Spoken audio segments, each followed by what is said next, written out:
بسم اللہ الرحمن الرحیم۔ السلام علیکم، ہمارے چینل میں خوش آمدید۔ میں ایک آفس میں جاب کرتا تھا۔ شروع سے ہی مجھے اپنی ذمہ داریوں کا احساس تھا۔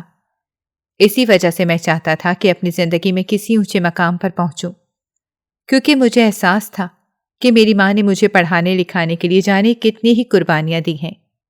مجھے آج بھی وہ دن یاد ہے جب کالج میں داخلے ہو رہے تھے اور میرے پاس اتنے پیسے نہیں تھے کہ میں کالج کی فیس بھر سکوں، اور نہ ہی میں امی سے پیسے مانگ سکتا تھا، کیونکہ وہ بہت ہی مشکل سے کھینچ تان کر گھر کا گزارا کر رہی تھیں۔ اگر ایسے میں امی سے اپنی فیس بھرنے کے پیسے مانگتا تو شاید امی مجھے پیسے تو دے دیتی، مگر اس کے بدلے میری بہنوں کو بھوکا رہنا پڑتا، اور یہ بات مجھے بالکل بھی منظور نہیں تھی۔ اس لیے میں خاموشی سے بیٹھا رہا، مگر میری ماں نے چہرے سے ہی میری پریشانی بھانپ لی تھی۔ ایک رات میں اپنے بستر پر کروٹیں بدل رہا تھا۔ پریشانی سے مجھے نیند نہیں آ رہی تھی، کیونکہ پرسوں کالج میں فارم جمع کرانے کی آخری تاریخ تھی، اور میرے پاس اب تک کہیں سے بھی پیسوں کا بندوبست نہیں ہو سکا۔ یہی وجہ تھی کہ ایک عجیب سی بے چینی نے مجھے گھیر لیا تھا۔ اتنے میں مجھے امی کے کمرے سے کچھ کھٹر پٹر کی آوازیں آئیں۔ پہلے تو میں نے ان آوازوں کو نظر انداز کیا، مگر جب یہ آوازیں مسلسل آتی رہیں تو میں اپنی جگہ سے اٹھ کر بیٹھ گیا۔ نیند تو مجھے ویسے بھی نہیں آ رہی تھی۔ میں اپنی جگہ سے اٹھ کر امی کے کمرے کی جانب گیا تو امی اپنا پرانا صندوق کھولے بیٹھی تھیں۔ میں امی کو دیکھ کر حیران رہ گیا کہ امی نے یہ صندوق کیوں کھولا ہے۔ اس صندوق میں امی کی کچھ چیزیں رکھی تھیں جو وہ ہمیشہ سب سے چھپا کر رکھتی تھیں، اور کسی کو بھی نہیں پتا تھا کہ اس صندوق میں کیا رکھا ہے۔ امی اس صندوق کی اپنی جان سے بھی زیادہ حفاظت کرتی تھیں۔ یہی وجہ تھی کہ وہ اسے بہت ہی کم کھولا کرتی تھیں۔ میں خاموشی سے جا کر امی کے برابر میں بیٹھ گیا۔ اماں اپنے ہاتھ میں ایک مخملی ڈبیا دبائے خاموشی سے بیٹھی تھیں۔ میری آہٹ پر بھی انہوں نے سر اٹھا کر میری جانب نہیں دیکھا۔ مجھے خود ہی کھنکار کر امی کو اپنی جانب متوجہ کرنا پڑا۔ جب اماں نے میری جانب دیکھا تو امی کی آنکھوں میں آنسو تھے۔ میں ان کی آنکھوں میں آنسو دیکھ کر پریشان ہو گیا اور امی سے پوچھنے لگا کہ وہ کیوں رو رہی ہیں۔ امی نے وہ مخملی ڈبیا کھول کر میرے سامنے کر دی۔ اس ڈبیا میں سونے کی 2 چھوٹی چھوٹی بالیاں تھیں۔ میں نہ سمجھی میں ان بالیوں کو دیکھنے لگا۔ امی نے وہ ڈبیا میرے ہاتھ پر رکھ دی۔ مجھے اب بھی کچھ سمجھ نہیں آیا تھا۔ امی نے مجھ سے کہا کہ سلطان جا کر یہ بالیاں بیچ دو۔ میں نے حیرانی سے امی کی طرف دیکھا، کیونکہ یہ بالیاں نانی نے امی کو دی تھیں، اور امی ان بالیوں سے بے حد پیار کرتی تھیں۔ بچپن سے ہمیشہ ہی ہم لوگوں نے امی کے کانوں میں یہ بالیاں دیکھی تھیں، مگر کچھ عرصے پہلے ہی امی نے یہ بالیاں اتار کر اپنے صندوق میں رکھ دی تھیں۔ آج جب نکالی تھیں تو مجھے کہہ رہی تھیں کہ یہ بالیاں بیچ دو۔ میں نے امی سے پوچھا کہ ان بالیوں کو بیچنے کی ضرورت کیوں پیش آئی، تو امی نے میری جانب دیکھا اور مجھ سے کہا، میرا بیٹا اتنے دن سے پریشان ہے، کیا مجھے اپنی بیٹی کی پریشانی کا احساس نہیں ہے؟ تم یہ بالیاں بیچ دو اور اپنے کالج کی فیس بھر دو۔ میں امی کے منہ سے یہ بات سن کر حیران رہ گیا، کیونکہ میں نے امی سے یہ بات ہر ممکن حد تک چھپائی تھی، مگر وہ ماں تھیں، میرا چہرہ دیکھتے ہی سمجھ گئی تھیں، اس لیے مجھے بیچنے کے لیے اپنی بالیاں دے رہی تھیں، مگر ساتھ ہی ان کی آنکھوں میں آنسو بھی تھے۔ میں نے امی کو صاف انکار کر دیا کہ میں کسی بھی قیمت پر یہ بالیاں نہیں بیچوں گا۔ مجھے امی سے شرمندگی ہونے لگی کہ بجائے ان کو کچھ دینے کے میں الٹا ان کی چیز بیچوں۔ امی نے میری طرف مسکرا کر دیکھا اور مجھ سے کہا کہ جب میرا بیٹا پڑھ لکھ کر کسی اونچے مقام پر پہنچ جائے گا تو ایسی کئی بالیاں تم مجھے بنوا دو گے۔ آج تمہیں ان کی ضرورت ہے، تم جا کر یہ بالیاں بیچ دو۔ میں خاموشی سے سر جھکا کر بیٹھ گیا، کیونکہ میں جانتا تھا کہ اگر میں نے یہ بالیاں نہیں بیچی تو میرا پورا سال ضائع ہو جائے گا۔ میں نے بھاری دل سے امی سے وہ بالیاں لے لیں اور اگلے دن جا کر ان بالیوں کو بیچ دیا۔ ان پیسوں سے اپنے کالج کی فیس بھر دی، جو میرا 1 سال ضائع ہونے سے بچ گیا۔ میں اس وقت سوچا کرتا تھا کہ جس دن بھی میں کسی مقام پر پہنچوں گا، سب سے پہلے اپنی ماں کو ایسی ہی بالیاں بنوا کر دوں گا، کیونکہ میری نظر میں یہ میری ماں کی میرے لیے بہت ہی بڑی قربانی تھی، کیونکہ امی کے پاس یہ واحد چیز تھی جو نانی کی نشانی تھی، اور میرے لیے ان کی یہ نشانی بھی ان سے دور ہو گئی تھی۔ کافی دن تک امی چپ چپ سی رہی تھی۔ دکھ ان کے چہرے سے واضح تھا، مگر ان کی آنکھوں میں یہ بھی آس تھی کہ میں پڑھ لکھ کر جب کسی مقام پر پہنچوں گا تو ان کی ساری پریشانی دور ہو جائے گی اور ان کی زندگی میں بھی سکھ کے دن آئیں گے۔ میں اسی لیے دن رات محنت کر رہا تھا۔ میں چاہتا تھا کہ میں اپنی ماں کو دنیا کی ساری آسائشیں دے سکوں اور جو قربانیاں انہوں نے میرے لیے دی ہیں اس کے بدلے انہیں راحت پہنچا سکوں۔ میں 4 بہنوں کا اکلوتا بھائی تھا۔ میری چاروں بہنیں مجھ سے چھوٹی تھیں، مگر ان سب کی شادی کی ذمہ داری میرے ہی کندھوں پر تھی، کیونکہ ابو کا سالوں پہلے انتقال ہو چکا تھا اور امی نے دن رات محنت کر کے سب کو پڑھایا لکھایا تھا۔ یہی وجہ تھی کہ آج میں ایک کمپنی میں اونچے عہدے پر فائز تھا۔ میری ماں کی جدوجہد کے دن ختم ہو چکے تھے۔ جس دن پہلی تنخواہ میرے ہاتھ میں آئی تھی، میں اسی دن جا کر اپنی ماں کے لیے سونے کی بالیاں لے کر آیا تھا۔ وہ بالیاں دیکھ کر جانے کیوں میری ماں پھوٹ پھوٹ کر روئی تھی۔ جانے کتنی ہی دیر مجھے سینے سے لگا کر بیٹھی رہی۔ اس دن مجھے احساس ہوا کہ میں اپنی ماں کی دی گئی قربانیوں کا حق ادا نہیں کر سکتا۔ میری ماں چاہتی تھی کہ میری شادی ہو جائے، مگر میں اپنی بہنوں سے پہلے شادی کرنے کے حق میں بالکل بھی نہیں تھا۔ اسی لیے میں نے امی کو صاف کہہ دیا تھا کہ جب تک میری ساری بہنیں اپنے گھر کی نہیں ہو جائیں گی، میں جب تک شادی کے بارے میں سوچوں گا بھی نہیں۔ یہی وجہ تھی کہ امی نے میرے لیے لڑکی ڈھونڈنے کا ارادہ ترک کر دیا اور بہنوں کے لیے رشتوں کی تلاش شروع کر دی۔ خاندان سے بھی میری بہنوں کے لیے کافی رشتے آئے ہوئے تھے۔ جب تک میری نوکری نہیں ہوئی تھی، کوئی بھی میری بہنوں کے لیے رشتے لے کر نہیں آتا تھا۔ سب یہی سوچتے تھے کہ میں اپنی بہنوں کو جہیز میں کیا دے سکوں گا، مگر جب سے میری نوکری لگی تھی، میری بہنوں کے لیے بہت سے رشتے آنے لگے تھے۔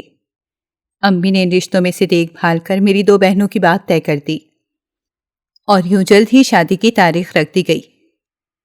گھر میں دونوں بہنوں کی شادی کی تیاریاں جاری تھیں۔ میں نے اپنی دونوں بہنوں کے لیے بہترین جہیز بنوایا تھا۔ میں نہیں چاہتا تھا کہ میری بہنوں کو کسی بھی چیز کی کوئی کمی ہو، اس لیے ان کی شادی پر پیسہ پانی کی طرح خرچ کر رہا تھا۔ آخرکار میں نے بہت دھوم دھام سے اپنی دونوں بہنوں کو بیاہ دیا اور میری 2 بہنیں رخصت ہو کر اپنے سسرال چلی گئیں۔ اس دن میں نے اپنی ماں کے چہرے پر طمانینت دیکھی تھی، کیونکہ 4 بیٹیوں کے بوجھ نے ان کی کمر کو وقت سے پہلے جھکا دیا تھا۔ اب امی کو پھر سے میری شادی کرنے کی سوجھی، مگر اس بار بھی میں نے امی کو صاف انکار کر دیا اور دونوں چھوٹی بہنوں کے رشتے تلاش کرنے لگا۔ آخرکار میری دونوں چھوٹی بہنوں کی بھی شادیاں ہو گئیں اور دونوں اپنے گھروں کی ہو گئیں۔ اس دن میری ماں نے سکون کا سانس لیا تھا، کیونکہ 4 بیٹیوں کا بوجھ اپنے سر سے اتارنا بہت بڑی بات تھی اور ابو کے انتقال کے بعد تو امی کو یہ ناممکن لگ رہا تھا۔ مگر آج ساری بہنیں اپنے گھر کی ہو گئیں تو امی نے میری بہت بلائیں لی اور مجھے بہت دعائیں دیں۔ بہنوں کی شادیوں کے بعد میں نے بہنوں کا حال چال پوچھنا نہ چھوڑا۔ بہنیں ہر ہفتے آتی تھیں اور میں بھی اکثر اپنی بہنوں کے گھر جاتا رہتا تھا۔ میں جب بھی اپنی بہنوں کے گھر جاتا بہت سارا سامان لے کر جاتا تھا، جس سے میری بہنیں اور بھی خوش ہو جایا کرتی تھیں۔ چاروں بہنوں کی شادیوں کے بعد اب امی اکیلی رہ گئی تھیں۔ ان کو گھر کے کام کرنے میں بہت مشکل درپیش ہوتی تھی، اسی لیے اب امی نے بھی ضد لگا لی کہ مجھے بھی شادی کر لینی چاہیے۔ مگر میں بھی شادی کرنے کے حق میں بالکل بھی نہیں تھا، کیونکہ میں بھی اپنی زندگی میں مزید ترقی کرنا چاہتا تھا۔ آج میں اپنی زندگی میں جس مقام پر تھا، میں اس مقام سے مطمئن نہیں تھا اور میں چاہتا تھا کہ میں اپنی زندگی میں اس سے بھی اونچے مقام پر پہنچ سکوں، مگر اس کے لیے ابھی مجھے دن رات محنت کرنی تھی۔ میں سوچتا تھا کہ اگر میری شادی ہو گئی تو میں بند کر رہ جاؤں گا اور اس طرح سے ترقی نہ کر سکوں گا جس طرح سے ابھی میں ترقی کر رہا تھا۔ مگر اس بار تو میری امی نے ضد ہی لگا لی تھی کہ وہ میری شادی کر کے ہی رہیں گی۔ جب میں نے اس بار بھی شادی سے انکار کیا تو امی بیمار پڑ گئیں، اس لیے مجھے مجبوراً شادی کے لیے حامی بھرنی ہی پڑی۔ جب میں نے شادی کے لیے حامی بھر لی تو امی پھر سے بھلی چنکی ہو گئیں۔ امی کا کہنا تھا کہ چاروں بہنوں کی شادیوں کے بعد اکیلا گھر انہیں کاٹ کھانے کو دوڑتا ہے، کیونکہ جب تک چاروں بہنوں کی شادی نہیں ہوئی تھی گھر میں ہر وقت رونق لگی رہتی تھی، اور اب جب ساری بہنیں اپنے گھر کی ہو گئی تھیں تو امی کو یہ تنہائی ہر وقت کاٹ کھانے کو دوڑتی رہتی تھی۔ چاروں بہنوں نے بھی مجھ پر زور دیا کہ اب مجھے شادی کر لینی چاہیے تاکہ امی کا ہاتھ بٹانے والی بھی اس گھر میں کوئی آ جائے، کیونکہ وہ اکیلے رہ کر اب بیمار پڑنے لگی تھیں۔ یوں میں شادی کرنے کے لیے راضی ہو گیا اور سب کچھ امی پر چھوڑ دیا، کیونکہ میری اپنی کوئی پسند نہیں تھی۔ اسی لیے یہ ایک ذمہ داری میں نے امی کے سر پر ہی ڈال دی تھی۔ حالانکہ امی نے مجھ سے پوچھا تھا کہ مجھے کوئی پسند ہے تو میں انہیں بتا دوں، مگر میں نے انکار کر دیا کیونکہ گھر کی ذمہ داریوں نے کبھی مجھے سر اٹھانے کا موقع دیا ہی نہیں تھا۔ اس لیے میں نے اپنے بارے میں کبھی بھی نہیں سوچا تھا۔ اس لیے سب کچھ امی کو سونپ کر میں اپنی جگہ پرسکون ہو گیا، کیونکہ مجھے اپنی ماں پر بھروسہ تھا۔ میری چاروں بہنیں اور امی لڑکی ڈھونڈنے کی تلاش میں نکل کھڑی ہوئی تھیں۔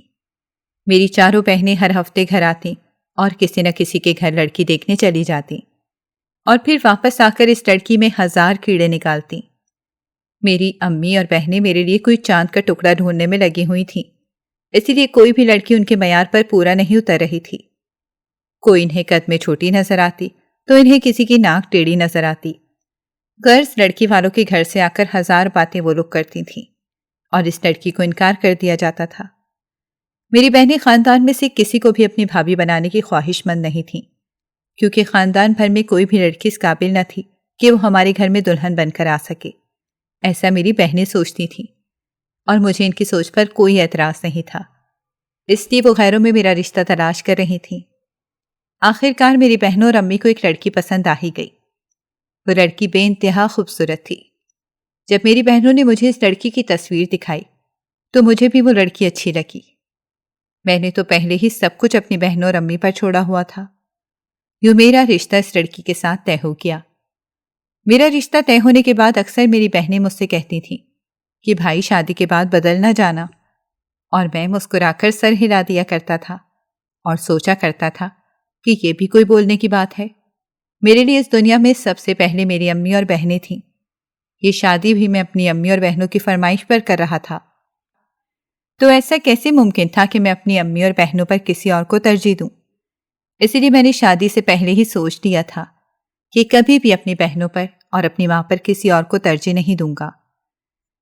گھر میں میری شادی کی تیاریاں زور و شور سے ہونے لگیں۔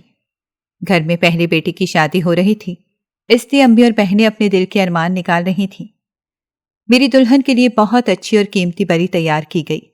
اس میں ہر چیز مہنگی اور قیمتی رکھی گئی، یہاں تک کہ شادی کا جوڑا بھی لاکھوں کا لیا گیا۔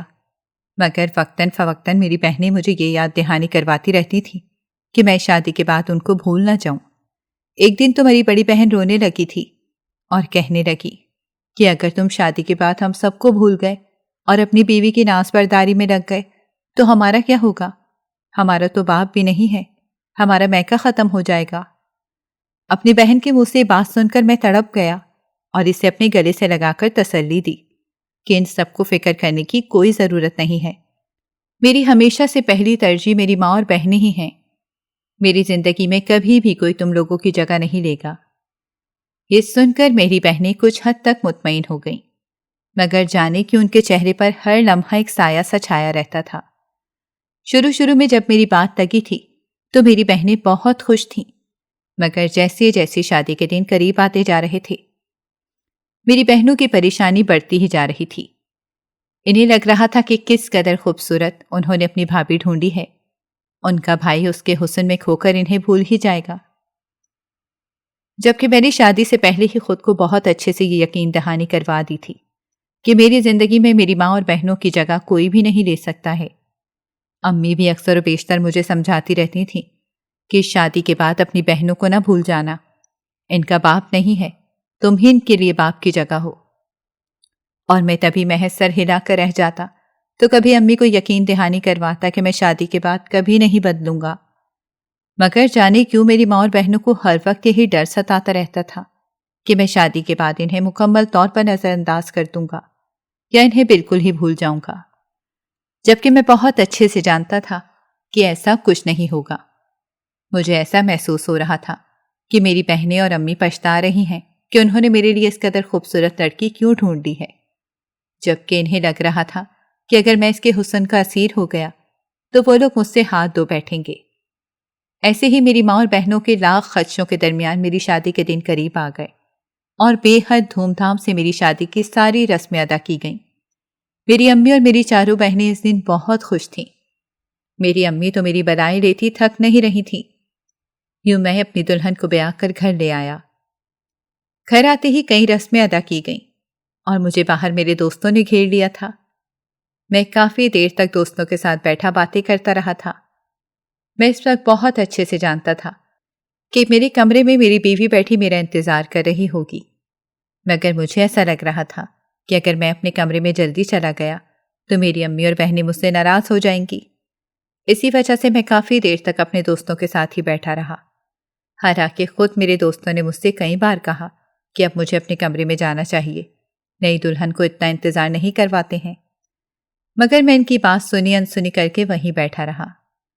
میرے سارے دوست مجھے چھیڑ رہے تھے اور میں بس مسکرا کر ان کی ساری باتیں سن رہا تھا۔ میں نے بس آج تک اس کی تصویر ہی دیکھی تھی اور آج میں پہلی بار اس کے روبرو جا رہا تھا، مگر ساتھ ہی خود کو یہ بھی یقین دہانی کروا رہا تھا میری زندگی میں میری ماں اور میری بہنوں کی جگہ کوئی بھی نہیں لے سکتا ہے۔ آخر کار جب رات بہت زیادہ ہو گئی تو اماں نے خود ہی مجھے کمرے میں جانے کو کہا۔ میری بہنیں دروازے پر کھڑی میری منتظر تھیں۔ ان کا کہنا تھا کہ مجھے اتنی آسانی سے کمرے میں نہیں جانے دیں گی۔ میں نے ہنستے ہوئے اپنی جیب سے والیٹ نکالا اور اپنی بہنوں کی طرف بڑھا دیا اور ان سے کہا کہ میری بہنوں سے بڑھ کر میرے لیے کچھ بھی نہیں ہے۔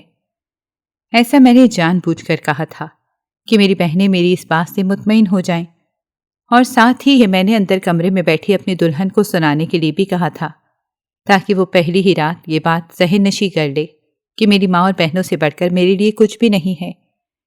اور میں جھجکتا ہوا کمرے میں چلا گیا۔ جب میں کمرے میں داخل ہوا تو سامنے ہی بیڈ پر میری دلہن بیٹھی ہوئی تھی، اس کے چہرے پر گھونگھٹ ڈالا ہوا تھا۔ میں آہستہ آہستہ قدم اٹھاتا ہوا اس کی جانب چلا گیا اور اس کے سامنے جا کر بیٹھ گیا۔ میں نے دیکھا کہ وہ مسلسل اپنی ہتھیلیاں گھبراہٹ کی وجہ سے مسل رہی تھی۔ گھونگھٹ کی آڑ سے بھی اس کے چہرے کا حسن واضح دکھائی دے رہا تھا۔ میرے ہاتھ میں میری دلہن کی منہ دکھائی موجود تھی، مگر اب تک مجھے نہیں پتا تھا کہ اس مخملی ڈبیا میں کیا موجود ہے، کیونکہ یہ بھی میری امی ہی خرید کر لائی تھیں۔ میں نے وہ ڈبیا کھولی تو اس میں سے ایک خوبصورت سی سونے کی چین نکلی۔ میں نے پہلے اپنی دلہن کو گھونگھٹ اٹھایا اور اس کا حسن دیکھ کر میری نگاہیں خیرہ رہ گئی۔ اس کے چہرے کا رنگ ایسا تھا کہ جیسے دودھ میں شہد گھول دیا ہو۔ میں چند لمحوں تک تو حیرت سے اسے دیکھ کر رہ گیا۔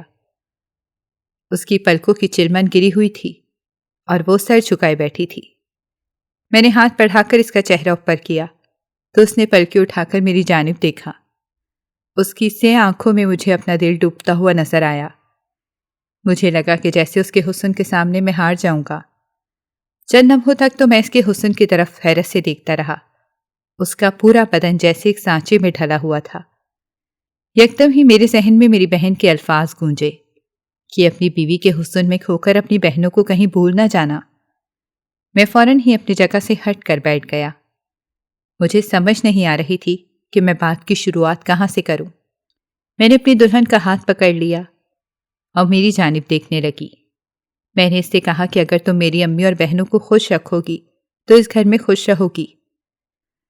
میری بات سن کر اس نے تحیر سے میری جانب دیکھا، جیسے مجھ سے وہ اس قسم کی بات کی توقع نہیں کر رہی تھی۔ اسے لگ رہا تھا کہ جیسے میں اس کے حسن کی تعریف کروں گا، مگر میں یہاں تو اسے اپنی امی اور بہنوں کا خیال رکھنے کی تلقین کر رہا تھا۔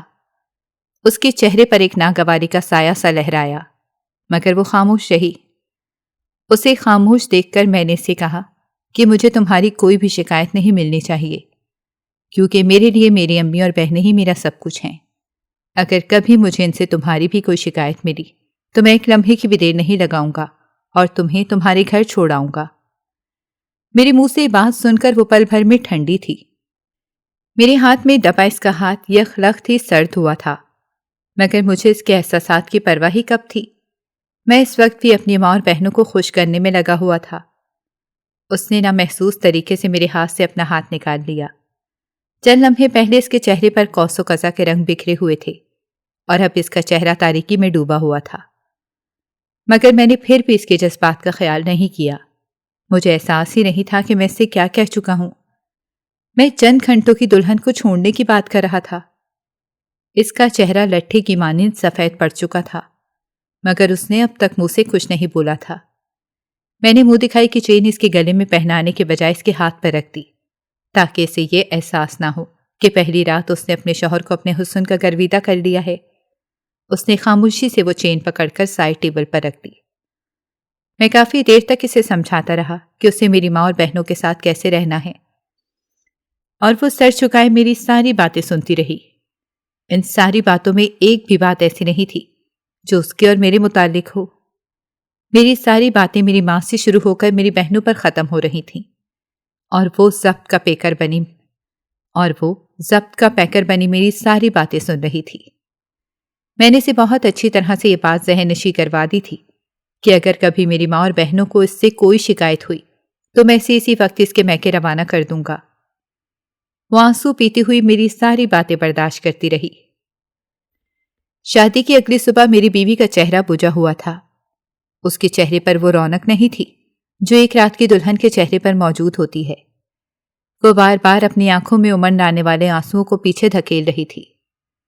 میں گہری نسوں سے اسے یہ سب کرتا دیکھ رہا تھا، اور میں وجہ بھی جانتا تھا کہ وہ ایسا کیوں کر رہی ہے، مگر میں اس کی جانب سے بالکل ہی انجان بن گیا۔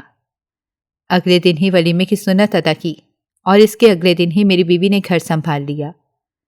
ولیمے والے دن سب ہی اس کے حسن کی تعریف کر رہے تھے، مگر میں نظر بھر اس کی جانب نہیں دیکھ رہا تھا، اور یہی ظاہر کر رہا تھا کہ مجھے اس کے حسن سے اور اس کے سنگھار سے کوئی غرض نہیں ہے۔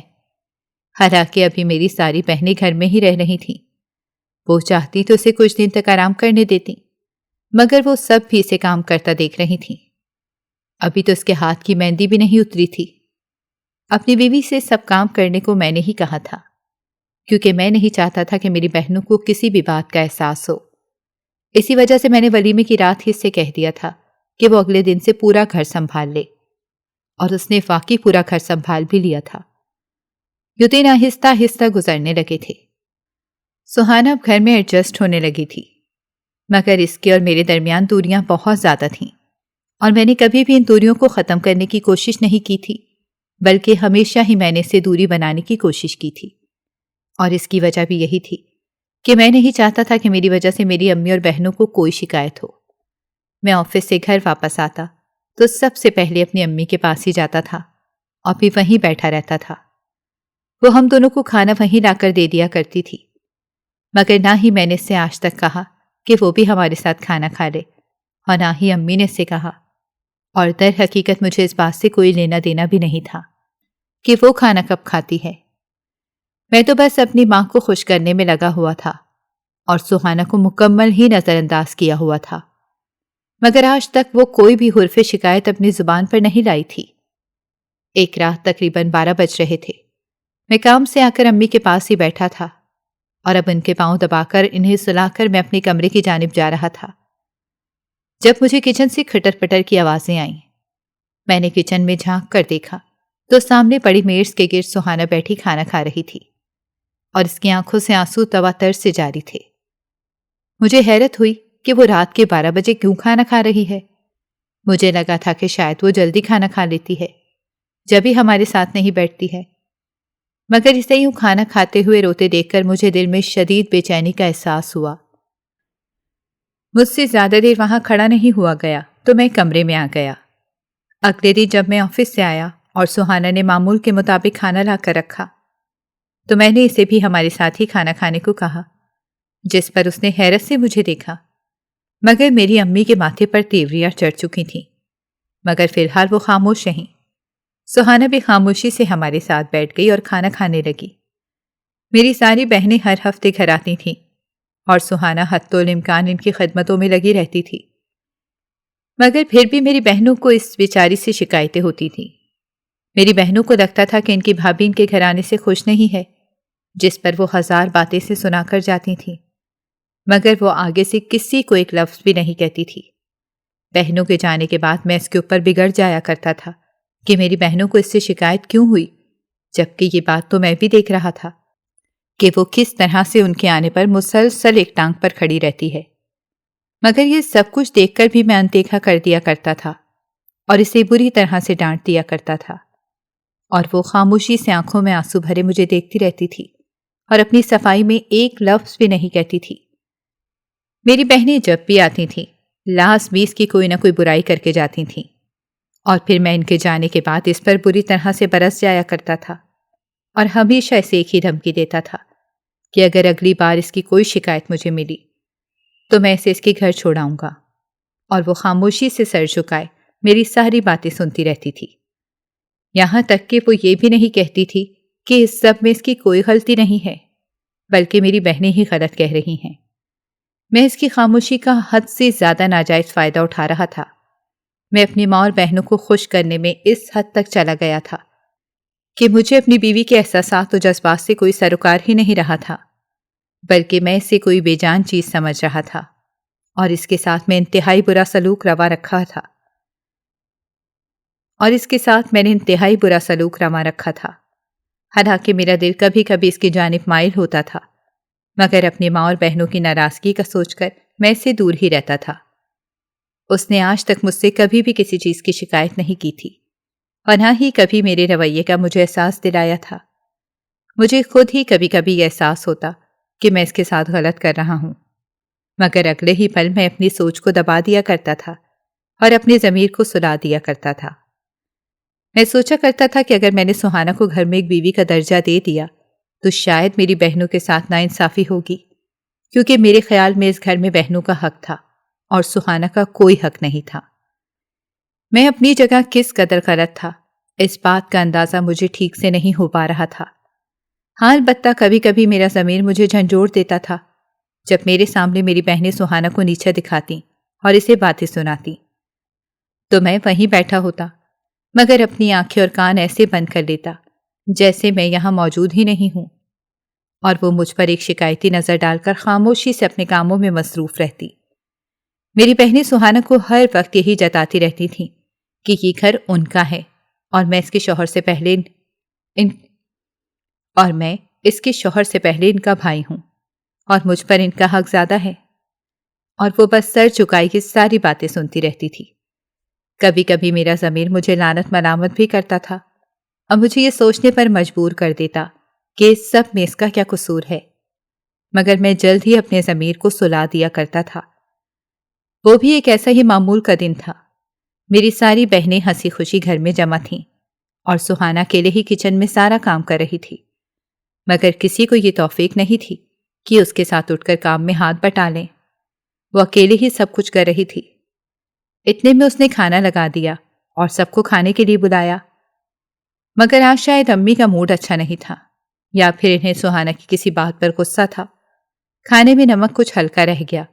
انہوں نے اسی وقت سہانا کو 1000 باتیں سنائیں، اور وہ اپنے آنسو پیتے ہوئے خاموشی سے امی کی باتیں سنتی رہی۔ میں بھی وہیں کھانے کی میز پر ہی بیٹھا ہوا تھا اور اس سب سے بے نیاز کھانا کھانے میں مصروف تھا۔ میری ساری بہنیں اس کی اس قدر تذلیل پر مسکرا رہی تھیں۔ میں چاہتا تو اسی وقت یہ سب کچھ روک بھی سکتا تھا، مگر میں اس سارے معاملے سے لاتعلقی ظاہر کیے خاموشی سے کھانا کھاتا رہا، جبکہ سہانا خاموشی سے اپنی تذلیل ہوتے برداشت کرتی رہی۔ مگر ماں اور بہنوں کی نظروں میں اچھا بننے کے لیے میں نے ان سے ایک لفظ بھی نہیں کہا، اور ایسا ظاہر کیا کہ جیسے مجھ پر اس بات سے کوئی فرق نہیں پڑتا۔ اس دن شاید اس کے صبر کا پیمانہ لبریز ہو گیا تھا۔ وہ کھانا کھائے بغیر اپنے کمرے میں چلی گئی تھی۔ اس نے رات کا بھی کھانا نہیں کھایا تھا، تو کسی نے اس سے پوچھنا بھی مناسب نہ سمجھا۔ وہ رات کا کھانا کھا کر بھی اپنے کمرے میں چلی گئی تھی، اور میں سارا دن اپنی امی اور بہنوں کے ساتھ ہی رہا تھا۔ میں نے کمرے میں جانے کی توفیق بھی نہیں کی تھی۔ رات گئے جب کمرے میں داخل ہوا تو سہانا کمرے میں موجود نہیں تھی۔ میں نے اس کی غیر موجودگی کو اتنا محسوس نہیں کیا اور اپنی جگہ جا کر لیٹ گیا۔ میں نے سوچا کہ شاید وہ اس وقت کچن میں ہی مصروف ہوگی۔ جانے کب نیند نے مجھے گھیر لیا۔ مجھے علم ہی نہیں ہو سکا کہ آدھی رات کے قریب ہی